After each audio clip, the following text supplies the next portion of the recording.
নমস্কার বন্ধুরা, আমার চ্যানেলে আপনাদের স্বাগতম।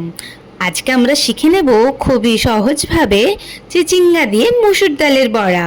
তো চলুন শিখে নিই।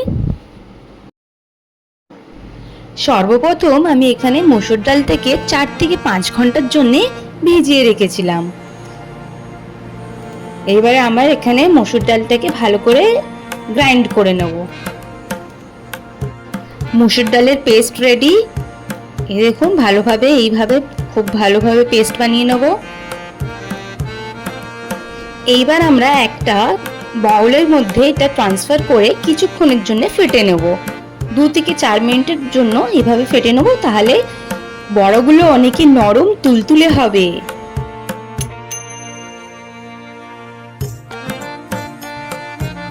এখানে আমি অ্যাড করলাম কালো জিরে, পোস্ত। পোস্ত অপশনাল, তোমরা চাইলে দিতেও পারো, না থাকলে কোনো ব্যাপার না। সাথে আমি দিলাম এখানে লবণ স্বাদ অনুসার। আমি এখানে পেঁয়াজ কুচি, লঙ্কা কুচি আর চিচিঙ্গা কুচিটা এখানে ভালো করে দিয়ে মেখে নেব।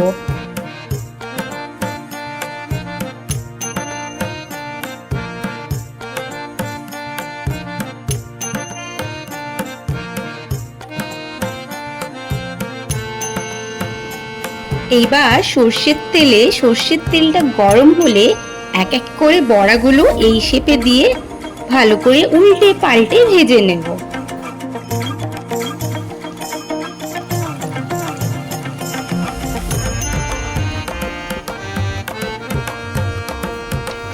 দেখুন ঠিক এইভাবে লাল লাল হয়ে বড়াগুলো একদম ক্রিস্পি ভাবে হয়ে যাবে।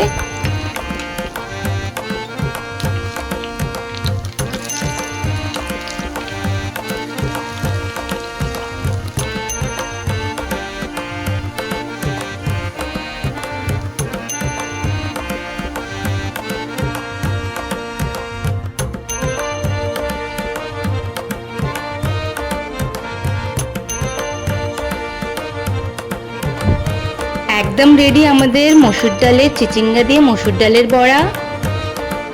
আপনারাও বাড়িতে বানান আর টেস্ট করে বলুন যে আপনাকে আমার এই রেসিপিটা কেমন লেগেছে। কমেন্টে অবশ্যই জানাবেন, আর ভালো লাগলে ফ্রেন্ডস আর ফ্যামিলিদেরকেও শেয়ার করবেন আর সাবস্ক্রাইবও করবেন। ধন্যবাদ।